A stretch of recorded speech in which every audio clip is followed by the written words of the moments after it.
Hello fellow Autobots, my name is Video James, and today, since the review of the Bumblebee movie, the trailer for the Bumblebee movie came out not too long ago, I figured why not do a review of a Bumblebee that I haven't done yet. So today we're going to be reviewing my Deluxe Class Edition Classic Bumblebee. Now this one I don't have the trailer for, which it actually comes with a trailer, but I do have the weapon it came with, so unfortunately I don't have that. Which is sucky because it actually makes the figure look a lot cooler and it actually gives it a jetpack. But I kind of wish I had that. I did try and find one. Nowhere to be found. For some reason, I couldn't find any of them. Regardless, I do really like this figure, so let's just get into the review, shall we? Size, it's about 4.5 inches, and I know with the jetpack it actually measures up to 5 at least, maybe 5 1/4. And then standing tall, it's only about 1.5 inches, which is actually a good, decent size for a Beetle Bumblebee. I gotta say, for it being a Bumblebee, I really like that they kind of went back to the Volkswagen kind of style for this. And I actually like the model that they chose. That this kind of vehicle form does look nice. I don't understand the white and yellow. I don't understand where that came from. I mean, if it were Goldbug, maybe I would understand. But white and yellow on Bumblebee, I kind of don't get. I don't ever remember Bumblebee being white and yellow. But we see on the side, we got the back part is basically painted all white. And then we can see kind of inside the cab a little bit. Now, I do like how the headlights are kind of that clear color. That there's no, like, blue coloration to them. And they're just clear, so it's kind of actually realistic. And then we see the windows up here, just non-tilted. I kind of actually like them better this way. This is one of the few figures where I think that blue tinted windows actually wouldn't have been that good an idea. But when we see on the front, we kind of got these lines going up. And I like how on the top, you can kind of see the white lines almost turn into like horns. That they almost kind of swerve up and go to a point. And then you can also see on the top, we got a little Autobot symbol. That it's one of those kind of rub-off symbols that if you put enough heat or pressure on it, then it'll eventually show up an Autobot symbol. We see the headlights. Now, I actually like that these ones are red. They aren't like the front ones. They aren't like a clear plastic, but they are a nice red, and I do like that. We can see in the back window, we get a bit of Bumblebee's noggin showing. And then on the back we have this little thing here, which was supposed to hold the trailer, but again, I don't have that. And that can actually be flipped up if you so wanted to. And then you just flip it back down. Bottom is something that I really like, just because the way they have it, it isn't really too obvious that it's a robot, but you can still tell. Like, it doesn't have everything showing. And that was one of the good things about the G1 figures, is that they didn't really show a lot of the robot. And most of it, because all the G1 figures were so smooth and so kind of discreet about their transformations, that most of the time the vehicle forms would have the pieces hidden to where you almost couldn't tell it was a robot, or you could completely tell it was a robot. It would be one or the other. Now, there's a thing I like to do with this figure, and that is partially transforming it to the point where you see this little door. You can actually take both arms out, and this will work for both arms, and you can take both arms and you can unpeg them. That there's one peg here, and a peg here that keep this door in place.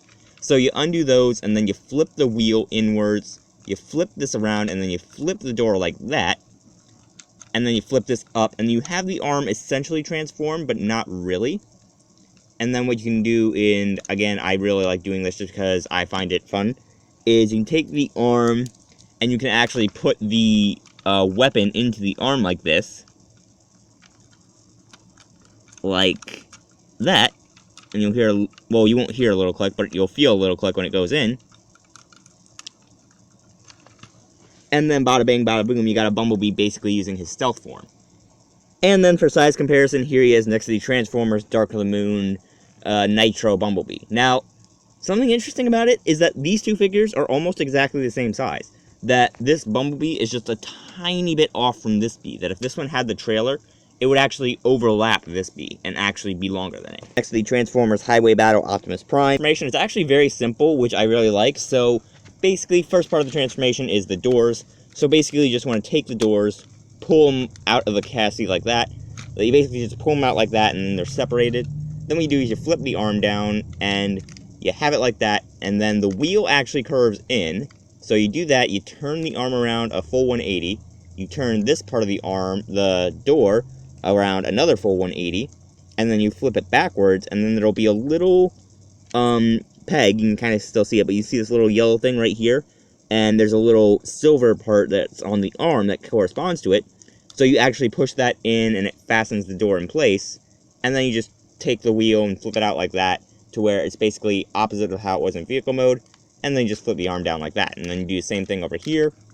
Do that, do all that, flip the door around, peg it in place, and then just flip the wheel down. Now, I like how this figure really does just flip into its vehicle form and robot form, basically.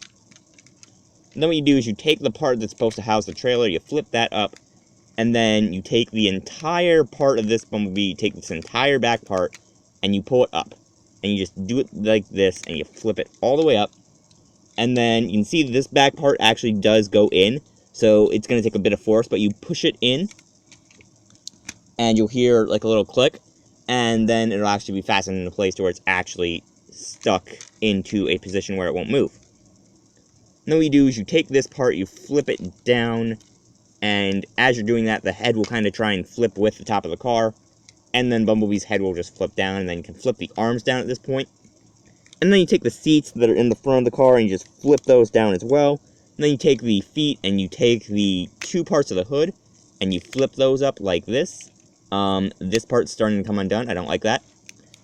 Then you pull them apart like so, and you flip them up like this, so that they actually become almost in underneath the silver parts.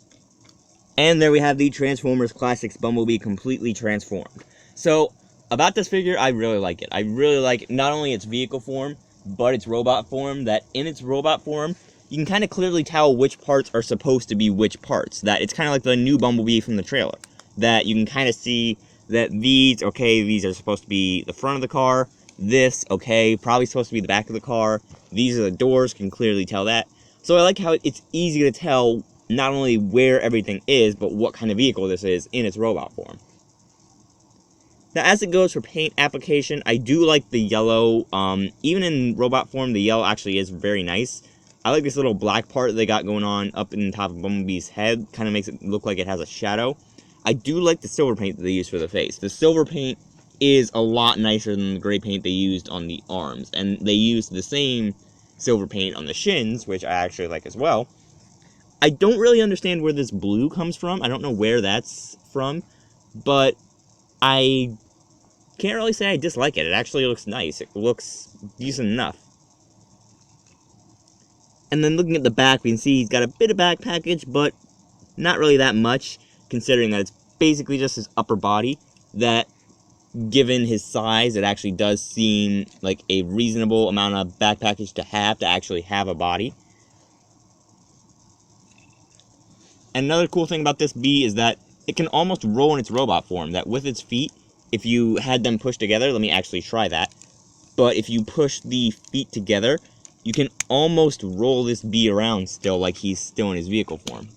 But unfortunately, he's too top heavy now to roll around. And I gotta say, I really like the paint application in this figure, but I also like the detailing. The detailing on the face, it's got the classic G1 horns and the classic kind of face sculpt. I really like that. Again, I like how you can clearly tell what everything is, that this is clearly supposed to be the front of the car and this is supposed to be the back, so it's really kind of nice to me that they did that they didn't try and go overboard with it like they do in the Bayverse movies. And then for size comparison, here he is next to the Transformers 2017 Concept Camaro Bumblebee. Now, decent size difference that we can tell this bee is clearly bigger than this one, which I hope when they make the the B-movie Bumblebee, that they make it closer to this one size, because it is supposedly going to be like only 15 feet or something, and Bumblebee is typically 19 feet. So having it be smaller than this one would make more sense. But if they make it the same size as this one, that's kind of going to be a letdown. And then here he is next to the Transformers Studio Series Voyager class Starscream. Then here he is next to my Transformers Age of Extinction Grimwall. Now I gotta say, almost same size difference as Starscream. For human comparison, here he is next to the Marvel Legends 6-inch series Deadpool figure. So giving this figure a rating, I would have to give it a 5 out of 5, just because it is a really well done interpretation of a classic Bumblebee, that not only the vehicle form, but the robot form are all very pleasing. The transformation isn't too overly complex. The robot form doesn't try and be too much, that it doesn't try and hide too much of the vehicle form. Not only that, but this bee's got so many hidden features that it actually is a very nice figure. And the jetpack is honestly worth the buy, that if you have this figure, but you don't have the jetpack, I would buy it if you can find it. I unfortunately can't find it. The closest thing I could find when I looked for it was a Matrix of Leadership, which I was tempted to get because it was only $2, but then my brain went, no, don't waste money. Regardless, for now I'm going to leave this video here. I'll leave a link in the description to get this Bumblebee if you don't have it, because I honestly would say get it if you're into collecting Transformers figures, especially if you're into collecting Bumblebees, just because this is a very well done Bumblebee. But for now, I'm going to leave this video here. If you guys liked it, you can slap the like button as always, and I'll see all you beautiful people in the next video.